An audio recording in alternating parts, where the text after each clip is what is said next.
Hello friends, today we are going to study 12th Science Physics chapter number 8 Electrostatic. In this chapter today we are studying the topic capacitor and capacitance. मागच्या वर्षी आपण बघितलं होतं resistor, resistance and conductance. Resistor is an electronic component which allow electric current to pass through it and it dissipates the energy. But resistor can't store electric energy. म्हणजे electric energy resistor मध्ये store केली जाते. So आपल्याला असा एक device आपल्याला शोधून काढावं लागेल ज्याच्यामध्ये इलेक्ट्रिक करंट काय केलं जाईल, स्टोअर केलं जाईल. तर त्याच्यासाठी आपण एक सिस्टीम, आपण एक अरेंजमेंट कन्सिडर केलेली आहे ज्याच्यामध्ये आपण दोन कंडक्टर कन्सिडर केले आहे. आता हे दोन्ही कंडक्टर जर बघितले आपण तर या दोन्ही कंडक्टर, एक कंडक्टर आहे प्लस क्यू चार्जने चार्ज कंडक्टर आहे आणि सेकंड जो कंडक्टर आहे तो आहे मायनस क्यू चार्ज त्याच्यावर आहे. ओके, इथं पहिला जो कंडक्टर आहे त्याचा असणारा electric potential that is V1 आणि सेकंड जो कंडक्टर आहे त्याचा असणारा इलेक्ट्रिक पोटेन्शियल आहे V2. तर इथं असणारा जो पोटेन्शियल डिफरन्स आहे, potential difference between this two conductor is P is equal to P1 minus P2.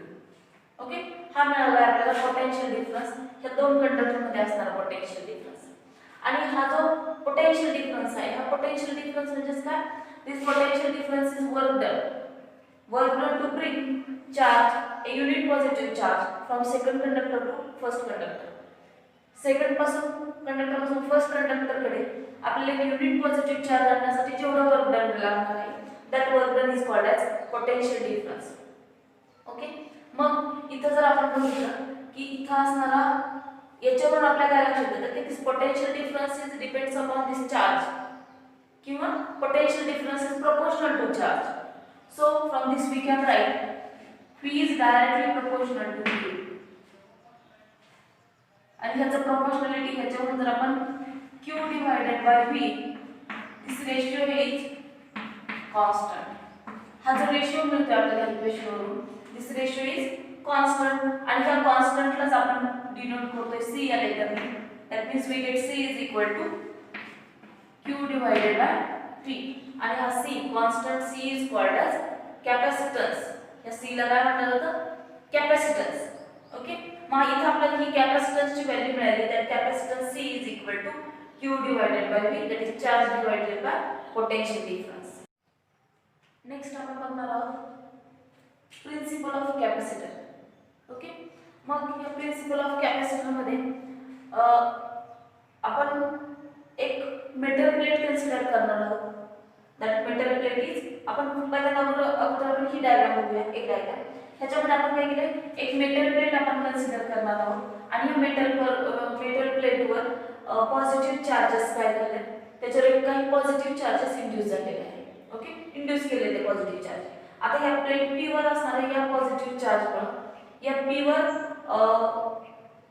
Q charges आहेत आणि इथं असणारं जे पोटेन्शियल आहे that potential of that plate P1 is, this potential is P, त्याचं पोटेन्शियल आहे P. So ह्या plate साठी जर आपण कॅपॅसिटन्सची व्हॅल्यू जर कॅल्क्युलेट केली that value is C1 is equal to, you know the formula Q divided by P.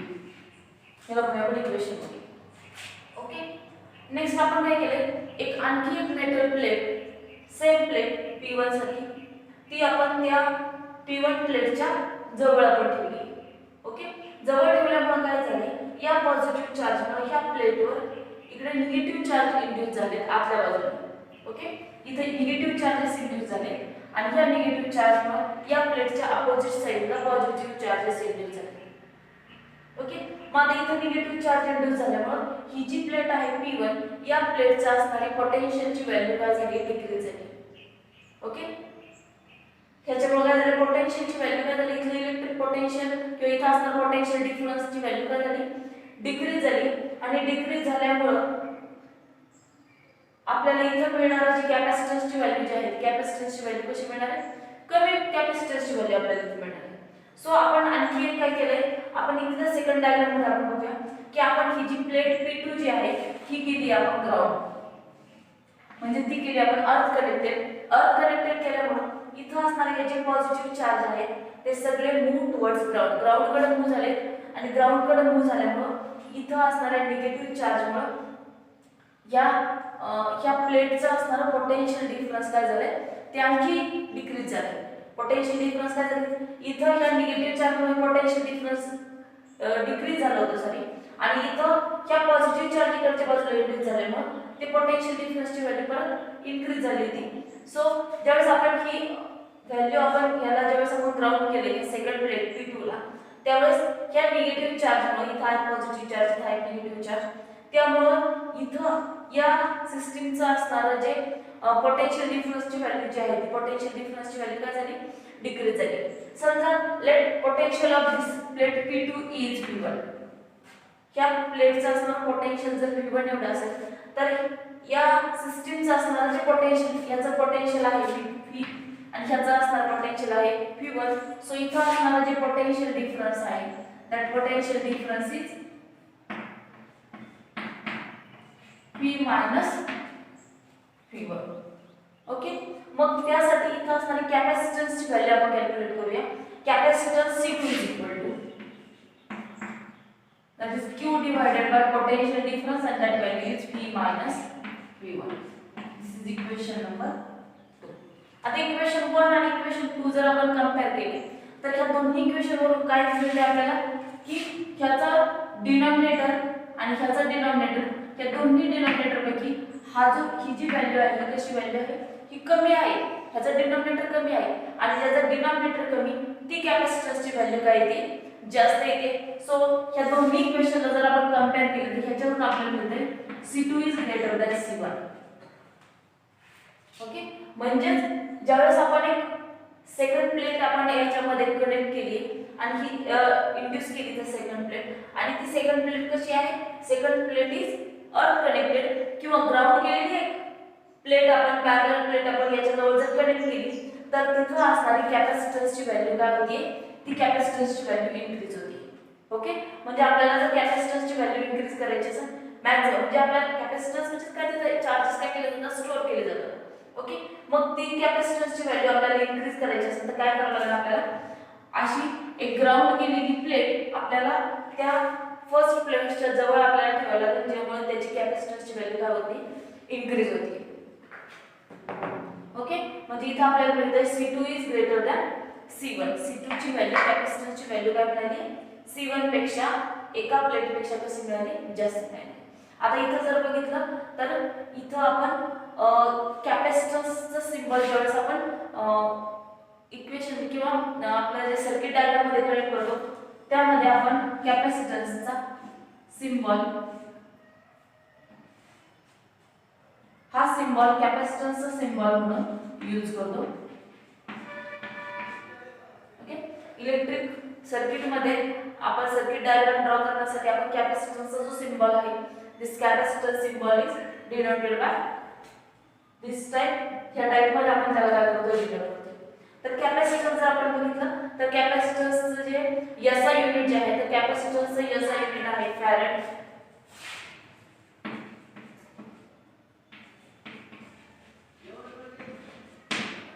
कॅपॅसिटन्सचं SI unit काय दिलं, फॅरेड हे SI युनिट आहे आणि ह्याचे वेगवेगळे आपल्याला त्याचे वेगवेगळे युनिट आपल्याला बघता येईल. That is 1 microfarad is equal to 10⁻⁻6 farad. वेगवेगळे कन्वर्जन आपल्याला बघता येईल. 1 nanofarad is equal to 10⁻⁹ farad. त्याचबरोबर 1 picofarad is equal to 10⁻12 farad. अशा पद्धतीने हे जे सिम्बॉल जे कन्वर्जन आहे ते कन्वर्जन आपण किंवा या कॅपॅसिटन्स जे कन्वर्जन आहे मायक्रोफॅरेड, नॅनोफॅरेड, पिकोफॅरेडचं कन्वर्जन आपण फॅरेड मध्ये अशा पद्धतीने. तर इथं आपण दोन प्लेट आपण यूज करतोय आणि त्या दोन्ही प्लेट आपण पॅरलल यूज करतोय. सो ह्या कॅपॅसिटरला आपण म्हणतोय this capacitor is called as parallel plate capacitor. अशाच पद्धतीने आपण स्फेरिकल कॅपॅसिटर, त्यानंतर सिलेंड्रिकल कॅपॅसिटर सुद्धा यूज करतो, ज्याच्यामध्ये त्या कंडक्टर आहे त्याच्या कंडक्टरची व्हॅल्यू स्फेरिकल असते किंवा त्याची व्हॅल्यू सिलेंड्रिकल आपल्याला बघायला मिळते. नेक्स्ट पॉइंट आपण बघणार आहोत कॉम्बिनेशन ऑफ कॅपॅसिटर. आता इथं आपल्याला दोन किंवा दोनपेक्षा जास्त कॅपॅसिटरचं कॉम्बिनेशन आपल्याला यूज करायचं आहे. त्याच्यासाठी आपण दोन कॉम्बिनेशन यूज करणार. First one is capacitor in series. Capacitor in series कशाला म्हणायचं की ह्याच्यामध्ये आपण काय करतो, कॅपॅसिटर एका पाठोपाठ एक असे कनेक्ट करतोय आणि शेवटचा जो कॅपॅसिटर आहे त्याला ग्राउंड करतोय आणि त्या सगळ्या कॅपॅसिटरचा असणारं जे इंडिव्हिज्युअल पोटेन्शियल डिफरन्स जे आहे किंवा तिथं असणारं प्रत्येकाचं जे पोटेन्शियल आहे, that potential is equal to applied external applied potential across the system. Okay, म्हणजेच ह्यात आपण इथे तीन कॅपॅसिटर आपण कन्सिडर केले. तर त्या तीन कॅपॅसिटरच्या अक्रॉस असणारे जे पोटेन्शियल आहे that is V1, V2 and V3. This V1, V2, V3 is equal to total capacitance total potential applied across this system किंवा या तीनच्या अक्रॉस असणारं अप्लाइड केलेलं जे पोटेन्शियल आहे त्या पोटेन्शियल एवढं ते पोटेन्शियल येतं. This combination is called capacitor in series. Okay, आपण अशा प्रकारे सिरीज कनेक्ट करतो आणि ह्या तीनही कॅपॅसिटरची असणारी जी सम आहे that sum is equal to external applied potential. Okay, across this three capacitor. तर आता आपण इथं काय केलं, आपण इथं तीन कॅपॅसिटर कनेक्ट केलेले आहेत. या तीन कॅपॅसिटर मध्ये पहिला जो कॅपॅसिटर आहे तो आहे प्लस क्यू चार्ज असणार. दुसरा त्याचा पहिल्या कॅपॅसिटर मध्ये असणारी दुसरी जी प्लेट आहे ती आहे मायनस क्यू चार्ज, त्याच्यावर आहे निगेटिव्ह चार्ज आहे. दुसऱ्या कॅपॅसिटर मध्ये पहिली जी प्लेट आहे ती आहे पॉझिटिव्ह चार्ज आणि ही पॉझिटिव्ह आणि ही निगेटिव्ह आपण कनेक्ट केलेली आहे. ओके, आता इथं जर बघितलं दुसऱ्यामध्ये सेकंड प्लेट आणि तिसऱ्यामध्ये फर्स्ट प्लेट, ही पॉझिटिव्ह आहे ही निगेटिव्ह, या दोन्ही आपण कनेक्ट केलेल्या आहे. आणि तिसऱ्यामधली जी सेकंड प्लेट आहे त्या plate is connected to ground, ती प्लेट आपण ग्राउंडला कनेक्ट केली. याच्या प्रत्येकाच्या अक्रॉस असणारं पोटेन्शियल आपण घेतले V1, V2, V3. Okay, so इथं असणारं जे टोटल पोटेन्शियल आहे त्या total potential V is equal to V1 plus V2 plus V3. Therefore we know the value of V1. आता ह्या याच्या इथं असणारं पोटेन्शियलची व्हॅल्यू आपण कॅल्क्युलेट करू शकतो. That potential we know the formula C is equal to Q divided by V. Therefore potential across this first capacitor is V1 divided by V1 is equal to Q divided by C1, that is capacitance of first plate. So we can write Q divided by C1. Similarly we can write Q divided by C2 plus Q divided by C3. इथं आपल्याला मिळतं V is equal to Q divided by C1 plus Q divided by C2 plus Q divided by C3. आणि V म्हणजेच काय, या पूर्ण सिस्टीमचं असणारं potential. So या पोटेन्शियल साठी सुद्धा आपण या पोटेन्शियलची व्हॅल्यू सुद्धा आपण कॅल्क्युलेट करू शकतो. आता इथं आपण कंडिशन केलेलं आहे ते आहे सिरीज कॉम्बिनेशन. सो इथं असणारं जे कॅपॅसिटन्स आहे त्या कॅपॅसिटन्सला आपण म्हणूया CS. चार्ज इथं आहे Q एवढा चार्ज, सगळीकडे पूर्ण सिस्टीमसाठी चार्ज सेमच असणार आहे. That charge is equal to Q. So we can write P is equal to Q divided by CS. आणि CS म्हणजेच काय, इथं असणारा इक्विव्हॅलेंट कॅपॅसिटन्स, सिरीज कॉम्बिनेशनचा असणारा equivalent capacitance. Okay, so we can write Q divided by CS is equal to Q divided by C1, Q divided by C2 plus Q divided by C3. Throughout Q cancel झाला, आपल्याला मिळते 1 divided by CS is equal to 1 upon C1 plus 1 upon C2 plus 1 upon. Okay, मग ह्याला आपण म्हणतो this is the equivalent capacitance of series combination. Series combination साठी असणारा equivalent capacitance आपल्याला मिळते 1/6. आता इथे आपण फक्त तीनच कॅपॅसिटर घेतले म्हणून 3 साठी मिळाले. जर आपण n कॅपॅसिटर जर कन्सिडर केले तर आपण घेऊ शकतो 1/CS is equal to 1/C1 plus 1/C2 plus plus plus 1/CN. म्हणजे n कॅपॅसिटर्स जर असतील तर त्याच्यासाठी असणारी जी इक्विव्हॅलेंट कॅपॅसिटन्सची व्हॅल्यू जी आहे ती value is 1/CS is equal to 1/C1 plus 1/C2 plus 1/CN. Okay, समजा हे सगळे कॅपॅसिटन्स जर सेम व्हॅल्यूचे जर असतील, सगळे कॅपॅसिटन्स आपण सेम व्हॅल्यूचे जर आपण कन्सिडर केले तर आपल्याला मिळते 1/CS इज इक्वल टू हे 1/C 1/C 1/C 1 upon c म्हणजेच आपल्याला इथे 1 upon c किती वेळेस मिळणार आहे n times, so we can write n divided by c. Okay, when all capacitors are of same value, सगळे कॅपॅसिटर जर सेम व्हॅल्यूचे असतील तर तिथं असणारा जो इक्विव्हॅलंट कॅपॅसिटन्स आहे that capacitance is 1 upon cs is equal to n divided by c. Next आपण बघतोय कॅपॅसिटर इन पॅरलल. ओके, मग पॅरलल कॉम्बिनेशन साठी आपण ही डायग्राम बघूया. ह्याच्यामध्ये आपण काय केलं, तीन कॅपॅसिटर आपण कन्सिडर केलेले आहेत आणि ह्या तीनही कॅपॅसिटर एका कॉमन ए टर्मला आपण ए टर्मिनलला आपण कनेक्ट केलेले आहे. जे ए टर्मिनल आपण कनेक्ट केलेलं आहे एक्सटर्नल पोटेन्शियल. ओके, आणि या तीनही कॅपॅसिटरचं ह्या सेकंड जे टर्मिनल आहे that second terminal is connected to ह्या तिघांचंही कॉमनली ह्या बी टर्मिनलला कनेक्ट केलेलं आहे आणि हे बी टर्मिनल केलेलं आहे ग्राउंड. ओके, मग इथं जर बघितलं तर हे तीनही कॅपॅसिटर आणि इथं असणार हे तीनही कॅपॅसिटर हे कसे आहेत पॅरलल आपण कनेक्ट केलेले आहेत. म्हणजेच या तिघांच्याही अक्रॉस असणारं जे पोटेन्शियल आहे that potential is equal to total potential of that system. म्हणजे तिघांच्या अक्रॉस असणारं पोटेन्शियल कसं येणार आहे, म्हणजे ह्याच्या अक्रॉस असणारं पोटेन्शियल इज व्ही, ह्याच्या अक्रॉस सुद्धा पोटेन्शियल इज व्ही आणि थर्ड कॅपॅसिटन्सच्या अक्रॉस सुद्धा असणारं potential is V. Okay, next आपण इकडून आपण जे चार्जेस दिलेले आहे ए पॉइंट पासून या ए पॉइंटला जर आपण क्यू एवढा चार्ज दिलेला आहे आणि या क्यू चार्जचं सेपरेशन झालंय तीन टर्मिनल्स मध्ये. पहिल्या टर्मिनलला गेलाय Q1 charge, second terminal Q2 charge आणि थर्ड टर्मिनल Q3 चार्ज. म्हणजे इथं असणारा जो टोटल चार्ज आहे तो टोटल चार्ज तीन याच्यामध्ये डिस्ट्रीब्यूट झालाय. ही प्लेट जर आपण बघितली ह्या प्लेटचं पॉझिटिव्ह टर्मिनल आपण ह्या तीनही कॅपॅसिटरचं पॉझिटिव्ह टर्मिनल आपण ए ला कनेक्ट केलेला आहे. सो इकडे आलेला चार्ज आहे +Q1 +Q2 आणि +Q3 आणि याचं निगेटिव्ह टर्मिनल जे आहे ते आपण निगेटिव्ह प्लेट जी आहे ती आपण बी पॉइंटला कनेक्ट केलेली आहे. ओके, सो इथं जर आपण बघितलं इथं जो चार्ज आहे that total charge Q is equal to Qचं जे स्प्लिटिंग झाले तीन चार्जेस मध्ये that is Q is equal to Q1 +Q2 +Q3. Okay, आता पहिल्या प्लेटसाठी आपण बघूया. पहिल्या प्लेटचं कॅपॅसिटन्स आहे C1. इथं असणारा जो चार्ज आहे that charge is Q1. So इथं असणारा पोटेन्शियल जे आहे ते पोटेन्शियल आहे V, potential difference is V. So here we can write C1 is equal to Q1 divided by V.